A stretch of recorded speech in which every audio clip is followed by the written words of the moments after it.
खराज तहसीन पेश करता हूँ कि उन्होंने एक हिस्टोरिक डील क्लोज की। और जब ये गवर्नमेंट हमने अज्यूम की तो प्राइम मिनिस्टर शहबाज शरीफ की पॉलिसीज़ में एक इंटेग्रल पार्ट ये था कि जो loss making state owned enterprises हैं इनकी प्राइवेटाइजेशन होगी, और हमारी जो इकोनॉमिक रिवाइवल है उसका ये एक मेजर पार्ट होगा। पहली डील जो उन्होंने क्लोज की वो फर्स्ट विमेन बैंक की थी, और उसका आपने एग्रीमेंट देखा है कि एक G2G एग्रीमेंट हुआ। उसके बाद ये बहुत बड़ी डील जो PIA की क्लोज हुई है, मैं समझता हूँ कि हिस्टोरिक मोमेंट था, और प्राइम मिनिस्टर की हमें डायरेक्शंस थी कि ये लाइव चलेगी पूरा जो बिडिंग का प्रोसेस है सुबह से लेकर शाम तक। तो आपने देखा कि पूरी कौम ने टेलीविज़न चैनल्स के तवसत से वज़ीर आज़म ने जो हिदायत की थी उसके मुताबिक इसको देखा, और एक ट्रांसपेरेंट प्रोसेस था, एक एफिशिएंट प्रोसेस था। और मुझे आखिरी दफ़ा नहीं याद कि कब ये हुआ कि बिडर बैठे हों और एक एक अरब बढ़ रहा हो हर थोड़ी देर बाद, और इवेंचुअली आपने देखा कि ये 135 अरब के ऊपर ये क्लोज हुआ। इसके ऊपर मैं शुक्रगुजार हूँ नाकदीन का भी, जिन्होंने इस पे बड़े अच्छे ख्यालात का इजहार किया। मैं मिफ्ता इस्माइल साहब को कल सुन रहा था, उनका मैं शुक्रिया ऑन रिकॉर्ड अदा करना चाहता हूँ, बिकॉज वो इकॉनमी को समझते हैं और इन चीज़ों को समझते हैं। उन्होंने इसको एक अच्छी डील करार दिया और इकॉनमी के लिए एक अच्छी बेनिफिशियल चीज़ उन्होंने करार दिया। देखिए 1990 की दहाई से लेकर आज तक हम बचपन से सुनते आए हैं PIA प्राइवेटाइज हो रही है, PIA प्राइवेटाइज हो रही है, PIA प्राइवेटाइज हो रही है। हुई नहीं हुई, अटेम्प्ट्स हुए हुए, फेल्ड अटेम्प्ट्स हुए। अल्लाह ताला का शुक्र अदा करते हैं, ये आज एक हिस्टोरिक दिन है कि फाइनली PIA जो है वो प्राइवेटाइज हुई है। और मैं प्राइम मिनिस्टर और फील्ड मार्शल दोनों ने एक काविश है, एक एफर्ट है, पूरी फिर टीम फाइनेंस की टीम की इसमें एफर्ट है। माजी में हमने वो दिन भी देखे हैं कि जब दानिस्ता तौर पे floor of the house controversial statements दे के यूरोप के और अमेरिका के रूट बंद कर दिए गए। अल्लाह का शुक्र है इसी गवर्नमेंट के दौरान वो रूट वापस खुले। आपकी मैनचेस्टर की फ्लाइट गई है, मैं ओवरसीज पाकिस्तानी के सेंटिमेंट्स आपको नहीं बता सकता। पाकिस्तानियों ने पाकिस्तान का झंडा लेके मैनचेस्टर की रनवे के बाहर लाइन लगा के उस प्लेन को वेलकम किया है। आप पूरा सोशल मीडिया उठाएं, आपको इतने अच्छे मुझे नजर आएंगे कि वो PIA लैंड किए। देखिए लोगों की एक वाबस्तगी है, पाकिस्तानी डायस्पोरा जो बाहर बैठा है वो कौमी एयरलाइन पे वापस आना चाहता है अपने मुल्क में। डायरेक्ट फ्लाइट बहुत बड़ा बेनिफिट है, 8 से 15 या 16 घंटे लोगों के बच जाते हैं जब वो PIA को इस्तेमाल करते हैं। और देखिए जो एनुअल लॉस था पाकिस्तान के टैक्स पेयर्स को, आवाम को, ये खुशखबरी है कि कभी 35 अरब था, कभी 50 अरब था। 2023 में लोगों ने कहा कि जी 75 अरब जो है वो एनुअल लॉस हुआ है।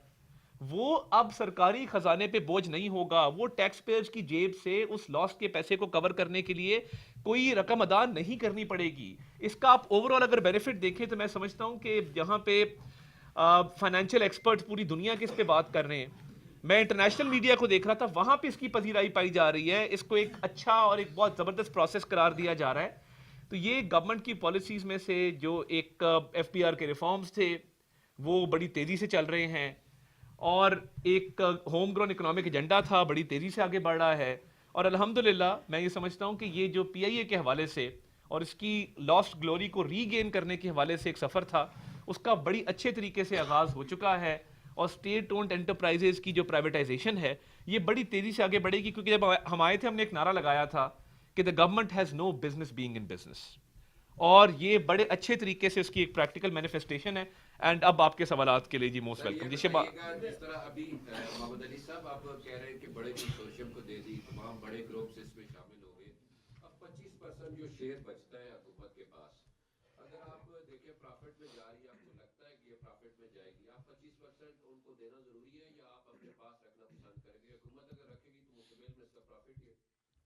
इसमें दो जवाबात हैं इसके। पहली बात तो आरिफ हबीब साहब जो कंसोर्टियम था उनकी कंडीशन थी कि वो 100% लेंगे वरना नहीं लेंगे।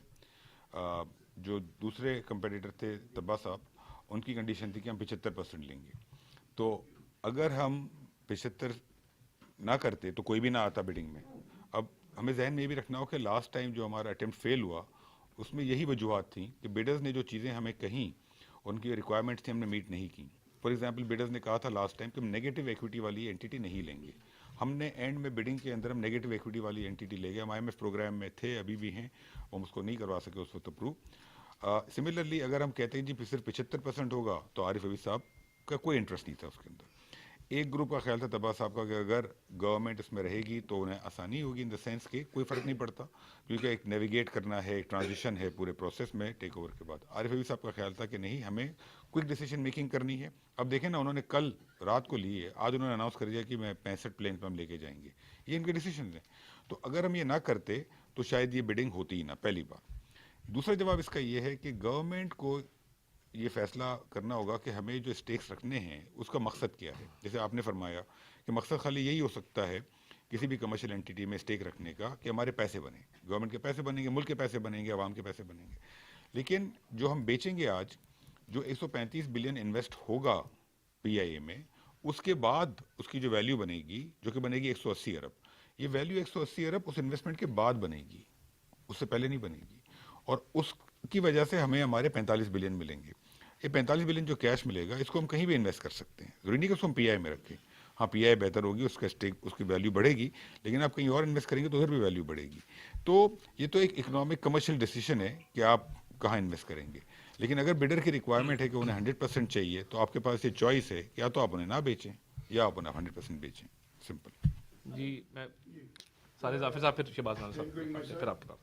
सर गुजारिश ये है कि जो मुल्क से बाहर बैठा हुआ यूट्यूबर के नाम पे एंटी सोशल मीडिया है, उसको ये प्रॉब्लम हुई है आपकी इस एक्शन से। एक तो ये उसको एड्रेस कीजिएगा, उनके प्रॉब्लम्स का, उन्होंने जो ऑब्जेक्शंस रेज किए हैं उनको आप किस तरह रिस्पॉन्ड करते हैं। दूसरा ये मैं जानना चाहता हूँ कि ये क्योंकि इतनी बड़ी डील है और इसमें है economy involve, dispute resolution mechanism भी आपने कोई सेटअप किया है? Because in the long run कभी ना कभी कोई इश्यूज होते हैं। और ये जो भी ऐलान किया है इनके जो कंसोर्शियम के चीफ ने कि हम प्लेन 65 तक ले जाएंगे, क्या कोई डेडलाइन है कि जो ऑलरेडी प्लेन पीआईए के पास मौजूद हैं वो एयरवर्दी हो जाएंगे, उसके लिए कोई डेडलाइन है आपके पास? और एक काफ़ी छोटा सा नुकता जो आपकी मैं राय जानना चाहता हूँ वो ये है कि कोई सूबे अपनी एयरलाइन सेटअप करना चाहते हैं, आप इस एक्सपीरियंस के बाद उनको क्या एडवाइस करेंगे? और अताउल्ला तारड़ साहब पार्लियामेंट में जेरे बहस लाएंगे ये सारी अपनी एक्सरसाइज को, और नेक्स्ट टारगेट क्या है आपका प्राइवेटाइजेशन की? बाकी तो अभी मोहम्मद साहब कमेंट करते हैं। देखिए, जो डिजिटल मीडिया पे आप कह रहे हैं कि यूट्यूबर्स जो चला रहे हैं, देखें पूरी दुनिया ने इस डील को देखा, एफिशिएंट थी, ट्रांसपेरेंट थी और तवक्कुआत से बढ़ के थी। एक बहुत अच्छा तासर पूरी दुनिया में गया है, जिनको अगर अभी भी समझ नहीं आ रही तो मैं सिर्फ 3 अल्फाज हैं, गेट वेल सून। इसके अलावा मैं उनको कुछ नहीं कहना चाहता। और देखिए, पार्लियामेंट में ऑब्वियसली पार्लियामान का एक इस्तेहकाक है, हक है वो इन चीज़ों पे करे। और जहाँ तक आपने सूबों की बात की, देखिए अभी तो उनका क्या मॉडल आता है, अच्छी बात है। अगर वो एक प्रॉफिटेबल मॉडल लेके आते हैं तो ये हर किसी का हक है और बिल्कुल वो उनको ये राइट हासिल है वो करें। तो बाकी मोहम्मद अली साहब को मैं कहूँगा वो जी, कमेंट करें। देखिए हमने जो अग्री किया है बायर्स के साथ, बायर बिडर्स के साथ, और अब तो बायर हैं आरिफ साहब, वो ये कि फेडरल गवर्नमेंट अगले 15 साल तक एयरलाइन बिजनेस नहीं करेगी, क्योंकि अगर वो ले रहे हैं तो वो नॉन कम्पीट चाह रहे थे। लेकिन प्रोविंसेस पे हम अग्री नहीं कर सकते, तो हमने ऐसी कोई गारंटी नहीं दी है। दूसरी चीज़, प्रोविंसेस का अपना इख्तियार है, जैसे अता साहब ने भी कहा, उन्हें अगर एयरलाइन सेट करनी है तो कर सकते हैं, कोई रिस्ट्रिक्शन नहीं है उनके ऊपर। लेकिन ये अब एक बहस है कि जी क्या प्रोविंसेस को as a government entity, they are provincial entity, provincial government, क्या उन्हें एयरलाइन सेट करनी चाहिए या नहीं। एज अ प्राइवेटाइजेशन मिनिस्टर मैं तो कभी भी नहीं कहूँगा उन्हें करनी चाहिए, मेरा तो काम ही है, मेरा तो बिलीफ है कि प्राइवेट सेक्टर का काम है बिजनेस करना। लेकिन अगर कोई सूबा डिसाइड करता है इन देयर विजडम कि उन्हें सेट करना है, जी सोच समझ कर कहें। उनका फैसला है, वो हम तो उन्हें नहीं रोक सकते। जी तीसरी बात साहब, फिर आप सर दो ब्रीफ क्वेश्चन, थैंक यू जी, वेरी फिर मच अशरफ साहब। सर। एक फौजी फर्टिलाइजर के हवाले से मोहम्मद अली साहब क्लैरिफाई कर दीजिएगा, क्योंकि अब कल भी वहाँ पे बात हो रही थी कि फौजी फर्टिलाइजर जो है वो इसमें पार्टी बनना चाह रहे हैं along with the winning consortium. उसके हवाले से क्या डेवलपमेंट, और अगर बन जाते हैं तो what will the benefit of the airline? Secondly, I have high regards for the politicians, मतलब फ्रैंकली स्पीकिंग कर कोई और जाता है तो जुम्मे इनके पड़ जाता है और फिर ये भुगतते रहते हैं। ये विक्टिम्स हैं बेचारे, और हम भी इनकी क्रिटिसिज्म करते हैं। But the chart that you have showed ये बता रहा है कि 2009-10 के बाद जब से डेमोक्रेटिक सेटअप पाकिस्तान में आए, एयरलाइन जो मैसिव लॉसेस में चलेगी, peeking in 2015 which is the period of the PML. इसकी क्या वजह है?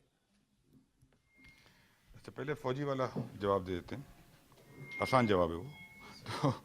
तो फौजी, मुझे नहीं पता कि वो निगोशिएशंस हो रही हैं नहीं हो रही हैं, किस स्टेज पर हैं, वो तो उनका आपस का मामला है। ऑब्वियसली अब वो अगर निगोशिएशंस होंगी तो फौजी विद द विनिंग कंसोर्टियम वो ये डिस्कस करेंगे कि टर्म्स एंड कंडीशंस क्या होंगी, आपस के राइट्स एंड ऑब्लिगेशंस क्या होंगे, वो तो डिस्कस होगा। उनके आने का फ़ायदा, फौजी is a very strong financially sound group, उनकी अपनी एक मैनेजमेंट एक्सपर्टीज़ है, मैनेजमेंट प्रेजेंस है, उनकी मारी पेट्रोलियम, फौजी फर्टिलाइज़र, बाकी फूड इंडस्ट्री, वो डेटा सेंटर में जा रहे हैं, तो उनकी जो मैनेजमेंट एक्सपर्टीज़ है टेक्नोलॉजी के अंदर है, बहुत बड़ा ग्रुप चलाते हैं, तो उससे कंसोर्टियम को फ़ायदा ही हो सकता है। फाइनेंशियली भी फ़ायदा होगा, global network, global relationships, management strength, इन सब चीज़ों से फ़ायदा होगा। और सबसे बड़ी चीज़ ये कि जो एक्सपीरियंस है फौजी का in terms of decision making, उससे the new buyers can only benefit. तो आई थिंक फ़ायदा तो बहुत होगा। और मेरा अपना तो ख्याल है कि अगर फौजी ज्वाइन कर लें तो it will be very good from our perspective, it will be good because overall जो बायर ग्रुप है वो बड़ा स्ट्रांग हो जाएगा, और ज़्यादा स्ट्रांग हो जाएगा, ऑलरेडी स्ट्रांग है। दूसरी चीज़ देखें, दुनिया में आई थिंक डिटेरियोरेशन जब होती है, मैं ये नहीं कहूँगा कि किसी गवर्नमेंट की वजह से हुई, लेकिन deterioration over number of years होती है। 2001 में अगर 50 प्लेन थे तो ये नहीं है कि 2009 के बाद कम होना शुरू हो गए, उससे पहले से ही हालात ख़राब होने शुरू हो गए थे। बट ऑब्वियसली जब प्रॉफिटेबिलिटी कम होती है, कंपनी अगर पैसे बना रही है तो प्रॉफिटेबिलिटी आहिस्ता आहिस्ता डिटेरियोरेट होती है और फिर लॉसेज में आती है, और फिर वो एक रिगमरोल में, एक विशेष साइकिल में आप आ जाते हैं, डेट ट्रैप में आ जाते हैं, जो कि पीआई के साथ हुआ। 650 अरब आज के करेंसी एक्सचेंज के हिसाब से कोई $2 बिलियन है, लेकिन जिस वक्त ये पैसे दिए गए होंगे उस वक्त तो डॉलर कोई 80 रुपए का, 100 का, 125 का था, तो डॉलर में बड़ी अमाउंट होगी। तो आई थिंक ये ओवर द ईयर्स ये डिटेरियोरेशन हुई है, तो किसी एक गवर्नमेंट का तो आई डोंट थिंक हम ब्लेम करना चाहिए। But I think the bottom line is कि जो भी हुआ, हमें किसी स्टेज पर एक फैसला करना होगा as a country, as a nation, कि जो भी हुआ how do we improve the future. ये हम सारा दिन बहस कर सकते हैं कि जी क्या गलतियाँ हुई, we should diagnose that, I think it's important, but at the same time we have to now move forward, और ये फैसला करना है कि हमारा इकोनॉमिक मॉडल क्या होगा। और आई थिंक ये प्राइवेटाइजेशन उसी डायरेक्शन की एक पहला इंपॉर्टेंट स्टेप है। ये अशरफ मलकम सर। अशरफ मलकम जियो से सर। मोहम्मद अली साहब, इससे पहले हमारी एक बहुत अच्छी डील हुई थी, वो थी पीटीसीएल की। उसके बाद वो अंडरहैंड एग्रीमेंट रिवाइज भी हुआ था, और उसके एरियर भी हमें अभी तक नहीं मिले, $800 मिलियन के हैं। क्या हमें एक यकीन दहानी कराएंगे कि किसी भी प्रेशर की सूरत में एग्रीमेंट किसी तरह भी रिवाइज नहीं होगा, क्योंकि सारे कह रहे अच्छा एग्रीमेंट है, यकीनन मुझे अच्छा एग्रीमेंट है। दूसरा सर, 4-5 प्लेयर्स रह जाएंगे एविएशन में, क्या इनका रेगुलेटर का रोल भी किसी को दिया जाएगा कि मोनोपोली कायम करके अपनी मर्जी के फेयर्स ना बना सकें? जी, रेगुलेटर का रोल तो सिविल एविएशन के पास ऑलरेडी है, तो वो तो रहेगा। मेरा अपना ख्याल है कि अब तो हम मोनोपोली से इंशाल्लाह ताला दूर जाएंगे, बिकॉज अब चूँकि गवर्नमेंट की प्रेजेंस नहीं होगी एविएशन इंडस्ट्री में, तो यू विल सी कि कंपटीशन विल ग्रो। बहुत सारे प्राइवेट सेक्टर के लोग उन इंडस्ट्रीज़ में आने से कतराते भी हैं जिसमें गवर्नमेंट की बहुत लार्ज प्रेजेंस हो, बिकॉज गवर्नमेंट को एडवांटेज मिले होते हैं। अब चूँकि गवर्नमेंट की प्रेजेंस नहीं है तो you will see more competition, तो I think it will be moving away from monopoly. दूसरी चीज़, पहला सवाल क्या था मलकम सर? जी जी, जी एग्रीमेंट्स हमने ऑलरेडी इनिशियल हो गए हैं, संडे को हुए थे, और इससे आपको अंदाज़ा होगा कि ट्यूसडे को बिडिंग थी और संडे की रात को एग्रीमेंट फाइनल, सॉरी मंडे को इनिशियल हुए, संडे की रात तक हमारी नेगोशिएशन चल रही थी। तो मंडे को कुछ दोपहर को 2 बजे एग्रीमेंट सब इनिशियल हो गए, और जो इनिशियल एग्रीमेंट है वही साइन होगा। ये नहीं हो सकता कोई एग्रीमेंट के अंदर कोई चेंज हो।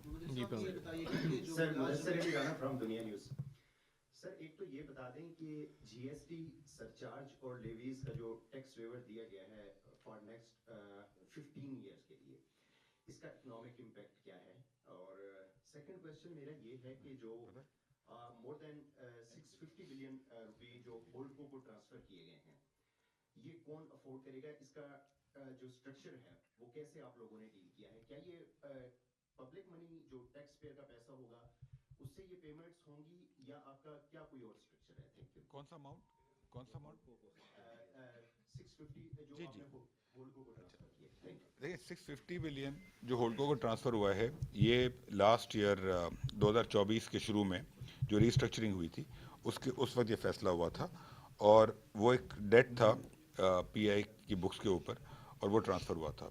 वो ट्रांसफ़र गवर्नमेंट को नहीं हुआ, पीआईए होल्डिंग कंपनी को हुआ है। और पीआईए होल्डिंग कंपनी को सिर्फ लाइबिलिटीज़ ट्रांसफ़र नहीं हुई थी, उसके अगेंस्ट एसेट्स भी हुए थे। एसेट्स की वैल्यू कम थी 650 से, तो उनके पास एसेट्स भी हैं। रूजवेल्ट है उसके अंदर, स्क्राइब है। तो अब पीआईए होल्डिंग कंपनी जो है वो ज़ाहिर बात है इन एसेट्स को मैनेज कर रही है। वो कोशिश करेंगे कि वो उन एसेट से कमा के पेमेंटें करें उन चीज़ों की। अगर कोई चीज़ बेचनी है तो बेच के पेमेंट करें। तो वो डेट जो है वो 10 ईयर डेट था मेरे ख्याल में, तो वो ओवर पीरियड ऑफ टाइम वो पे होगा। लेकिन फिर एक और चीज़ है कि जो हमें जहन में रखनी होगी कि जब भी प्राइवेटाइज होती हैं चीज़ें, तो अगर माजी की गलतियाँ किसी गवर्नमेंट ने की होती हैं तो प्राइवेट सेक्टर तो उसके पैसे नहीं देगा आपको, वो तो हमें ही भुगतनी पड़ेंगी। तो गलती की एक कॉस्ट है, हमने माजी में ही पे की है। अब ये है कि फैसला ही करना है कि क्या कॉस्ट कंटिन्यू करनी है, बेयर करना है, या उसको स्टॉप करना है। स्टॉप करके उन लॉसेस को पे करना होगा। तो फ्रैंकली पीआई के पास, होल्डिंग कंपनी के पास एसेट्स हैं, उससे वो पे कर सकते हैं। और अगर थोड़ा बहुत सपोर्ट गवर्नमेंट से चाहिए होगा तो हो सकता है कि उन्हें मिले, लेकिन वो भी एक नॉर्मल बिजनेस ऑपरेशन की तरह उसको चला रहे हैं। दूसरा जो जीएसटी का इम्पैक्ट है, वो जो बेनिफिट है उसको हमने इसकी वैल्यूएशन के अंदर इनकॉर्पोरेट किया हुआ है। जो हमने रिज़र्व प्राइस बनाई थी, जो लास्ट ईयर जब ये प्राइवेटाइज हुई थी तो उस वक्त एक सर्टन रिजर्व प्राइस थी। इस बार जब प्राइवेटाइज हुई तो उसकी एक सर्टन रिजर्व प्राइस है। तो हमने उन दोनों को कंपैरिजन में इस बार चूंकि जीएसटी टैक्स एग्जम्पशन मिला है तो उसको हमने कंसिडर किया था उस चीज़ को। और दूसरी बात ये कि जीएसटी का फ्रैंकली मेरा अपना व्यू ये है कि जीएसटी लगाने का जो इम्पैक्ट है वो नेगेटिव है पाकिस्तान के लिए, फ्रैंकली पॉजिटिव नहीं है। अगर आप जीएसटी लगा के आप थोड़े बहुत टैक्स रेवेन्यू तो कलेक्ट कर लेंगे, लेकिन उससे ओवरऑल जीडीपी और इकोनॉमी का कितना नुकसान कर रहे हैं आप। क्या वजह है कि हमारे पास आज भी पूरी एयरलाइन इंडस्ट्री के पास मिला के 50 प्लेन्स होंगे, 50 प्लेन्स हैं। पूरे पाकिस्तान की तमाम एयरलाइंस के पास 50 प्लेन्स हैं। एक कतर एयरवेज या टर्किश एमिरेट्स के पास 200, 250, 300 प्लेन्स हैं। ये हमारी इन पॉलिसीज़ की वजह से। और जीएसटी इस वक्त पीआई पे हटाया है। हमने रेकमेंड किया है, एविएशन डिवीजन की भी थिंकिंग है कि बाकी एयरलाइंस पे भी हटना चाहिए, लेकिन अब देखें इस पर क्या फैसला होता है। कैबिनेट का डिसीजन होगा ये। हाँ हाँ, और दुनिया में जीएसटी नहीं होता, तो जीएसटी लगाने का इम्पैक्ट नेगेटिव होगा, पॉजिटिव नहीं होगा। सर शुएब निज़ामी एयर से मेरा सवाल ये कि ये जो अभी आपने हमें लाइबिलिटीज और उसके बाद एसेट्स बताए 194 बिलियन और 181, इसको थोड़ा सा और वाज़ेह कर दें ताकि ये पता चल सके असल वैल्यू के ऊपर पे की क्या बनती है। और दूसरा सर सवाल ये कि जो हमारा प्राइवेटाइजेशन जो लॉ है वो ये कहता है कि 90% जो है आप कर्जों के लिए अदा करेंगे और 10% जो है वो गुर्बत के खात्मे के लिए अदा करेंगे। तो इस 135 में से कितनी रकम जो है वो कर्जों को कम करने के लिए इस्तेमाल होगी और कितनी रकम जो है वो गुर्बत में कमी के लिए इस्तेमाल होगी? थैंक यू जी। ये जो आपका दूसरा सवाल है उसका जवाब मैं दे देता हूँ जी। जो हमारे कानून में प्राइवेटाइजेशन कमीशन का जो ऑर्डिनेंस है उसमें जो प्रोविज़न है उसके तहत जो प्रोसेस होता है, जो प्रोसीड्स आती हैं प्राइवेटाइजेशन की, उसका प्रोसेस ये होता है जी कि जितनी प्रोसीड्स आती हैं उसमें से प्राइवेटाइजेशन कमीशन का अपना जो भी उसमें खर्चा होता है वो माइनस करके बाकी सारी प्रोसीड्स जो हैं वो गवर्नमेंट के पास चली जाती हैं।